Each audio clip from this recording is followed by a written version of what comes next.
E quando eu comecei a responder para ela, a primeira coisa que eu falei foi sobre a relação antidepressivo e exercício. Então, qual o problema? Antidepressivo, ele impacta negativamente mesmo performance? Verdade, ele impacta. O problema é que se você tiver uma depressão e não estiver tomando antidepressivo, você não sai da cama. Então, você não vai treinar. E você vai sentir diferença, por exemplo, o dia que eu treino assim, quem já teve depressão vai saber essa diferença. Antes da doença eu treinava bem pra caramba e agora não é a mesma coisa. Então, é inevitável que você perceba, quando você tem uma doença como depressão, que treinar depois de ter sido acometido por esse problema, por esse mal, é diferente. É óbvio que você vai notar. E é óbvio que quando você melhorar da depressão, você vai sentir ainda assim que o treino não tá igual, mas tem que ter a racionalização, pessoal, que quando você precisa de uma medicação, ela não vai atrapalhar seu treino, ela é condição para que você sobreviva. Exemplo, anti-inflamatório vai estragar o meu treino? Se você tomar porque você está com uma dor tardia pós-treino, provavelmente. Se você tomar porque você tem uma cefaleia por esforço, se você tomar porque você está com alguma lesão e você está treinando um segmento que não está machucado, aí é diferente. Quando a gente fala sobre principalmente depressão, ansiedade, onde você precisa de drogas específicas que atingem o sistema nervoso central e modificam um pouco como ele funciona, vocês têm que ter a tranquilidade de saber, cara, o que é a melhor situação possível?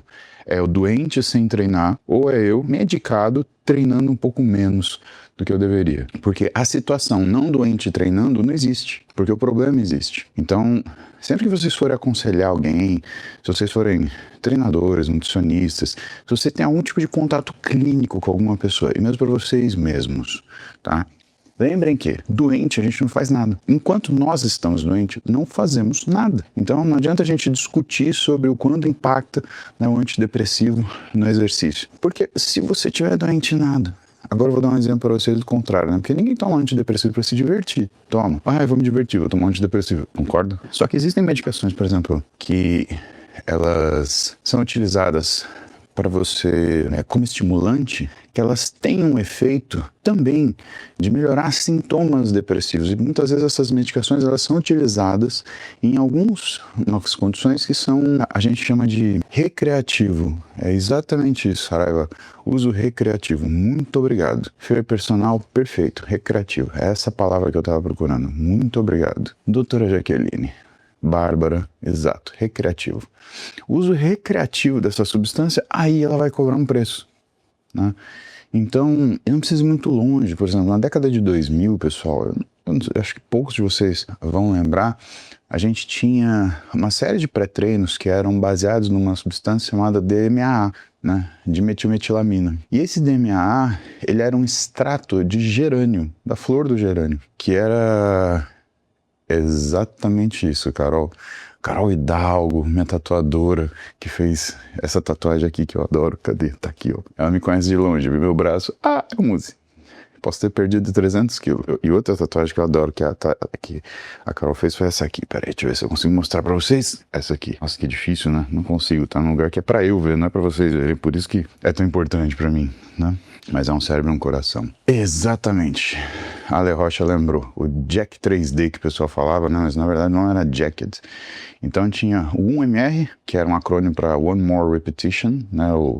Mais uma repetição. E o Jacket, que o pessoal chamava de Jack 3D porque o E era invertido, né? Como se fosse um 3, como se fosse cirílico russo. Mas então, o Jacket e o OneMR, 1MR, eles saíram de circulação porque o pessoal começou a perceber que eles estavam perdendo massa muscular por causa disso. O que acontecia? Ele deixava tão acelerado que a pessoa que usava é um costume ruim falar nisso, porque você não necessariamente fez isso, né? Mas a pessoa que usava o Jacket, a pessoa que usava o 1MR, lembra aquilo que eu falo para vocês, que treino é desgaste, e que você tem que calcular direitinho o seu treino para que o desgaste não seja maior do que o estímulo para você crescer. Porque senão você está fritando o músculo e você não está necessariamente colhendo frutos daquilo que você está se estimulando para fazer. Então, treino é desgaste. O que é um bom treinador? Não é aquele que te arrebenta, é aquele que consegue trazer para você a medida exata de quantidade de desgaste necessário para que o estímulo saia bom. tudo bem? Você tem que criar um estímulo para crescer. Se você dá uma quantidade de treino muito pequena, essa quantidade ela é insuficiente. Você causa cansaço, mas não causa modificação. Se você dá um treino muito extenso, você abusa da capacidade de você tolerar o que é aquele estímulo. E aí o que acontece? Você entra numa fase de desgaste, onde você não está estimulando o músculo para crescer, você está desgastando ele. O que acontecia com a galera que usava o Jack 3D, que usava um MR? Como tinha DMA nessa época, quando a pessoa treinava, ela treinava demais. Quando terminava o efeito desse pré-treino, terminava em questão de umas 2 horas mais ou menos, o sujeito saía daquele baita estímulo para uma queda completa e imediata. Então ele já tinha síndrome de abstinência no banho da academia. Às vezes o cara já estava lá pasmando. E aí o que acontece? O sujeito não conseguia comer. Ou se ele comia alguma coisa que era mais para o lado da degeneração hedônica, que era mais porcaria. E quando você usa qualquer recurso, por mais que ele seja, cara, você se sinta bem na hora que você está usando, o que acontece se você não tem resultado? Vai mal, né? Então, é esse que era o grande problema. Qualquer coisa que você usa do ponto de vista recreativo, né, que tem impacto no sistema nervoso central, ele vai ter impacto no seu treino. Álcool tem impacto no treino pra caramba. Álcool é como se fosse um botãozinho de ligar a sua capacidade de engordar. Então, se você ficar utilizando, o que vai acontecer com periodicidade é que você está pegando o seu esforço para construir aquela massa muscular que é difícil, que estima-se que você consegue construir mais ou menos, né, entre perdas e ganhos, a partir de 25 gramas por dia. 25 gramas por dia, se você fizer a conta, você vai falar assim, pô Paulo, mas 25 gramas de músculo por dia são quase 10 quilos de músculo por ano. E aí eu falo para você, é aí que entra a questão da eficiência. Porque na média, o que os estudos eles falam é que a gente consegue desenvolver entre 1 a 2 quilos de massa muscular por ano. Fala, tá bom, mas se tiver esteroide na jogada? Se você for pegar, por exemplo, atletas profissionais que já estão no pico de massa muscular deles, eles vão desenvolver mais ou menos isso, 2, 3 quilos de massa muscular, mesmo usando a quantidade e a qualidade de esteroide que você imagina. Ah, mas o cara que é novato, ele vai ganhar mais massa muscular.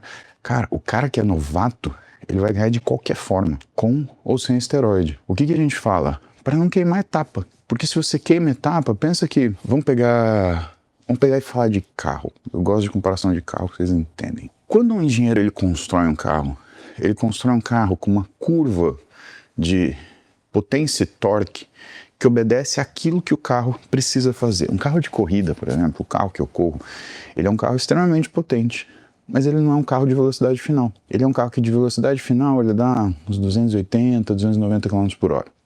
É um carro de turismo, né? Um 911 GT3. O meu carro de casa, o meu 911, ele dá 320 km por hora. Ué, mas e aí? Qual que é o racional disso?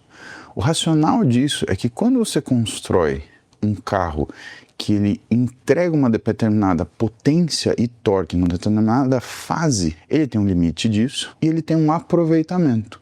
O jeito que o 911 de casa é construído faz com que ele alcance 320 km por hora de velocidade final.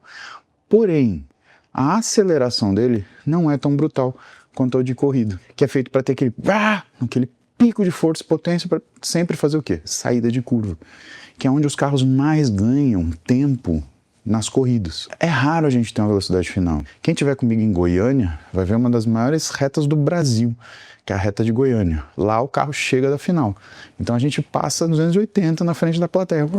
Aquele barulho, aquele estrondo, o carro berrando, fazendo diabo. Mas, por exemplo, quem vai ver a gente no Velocitar, raramente vê a gente passar de 220, 230 por hora. Talvez a gente chegue em 230 por hora no final da reta dos boxes, mas assim, chega a 230 já tem que frear, porque tem a curva 1. Vamos trazer isso de novo, usar essa metáfora para o esteroide, para o cara que quer tomar rápido. Se você está com todo o potencial de crescer sem esteroide, e você quer colocar o esteroide, você não sabe se você está crescendo por causa do esteroide ou não. Ah, mas é óbvio que tá, é óbvio que ajuda.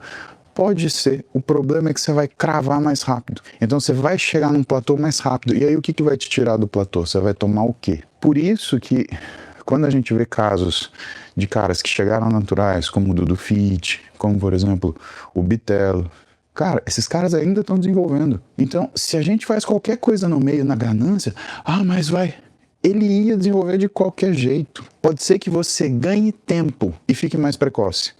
mas você perde no pico. Porque quando esse cara atingir o platô com o esteroide, não tem o que te tira dele. Então, a ideia, pessoal, é você se perguntar, primeiro, tem certeza disso? E segundo, aonde você quer chegar? Quando eu comecei a treinar, tudo que eu queria, pra vocês terem uma ideia, como eu era magrinho. Meu sonho era ter 37 de braço, medido com a fita, contraído, 37 de braço. Cara, eu quero chegar. E aí eu pensava assim, eu tinha uns 12 anos, eu pensava assim, quando eu chegar em 37 de braço, eu paro de treinar porque eu vou estar gigante.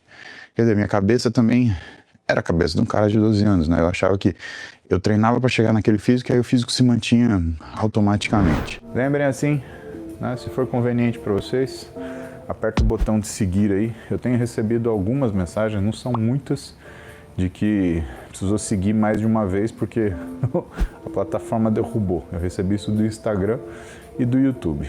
Pelo sim, pelo não, aperta o seguir aí. Garante que você vai estar comigo aqui todo dia.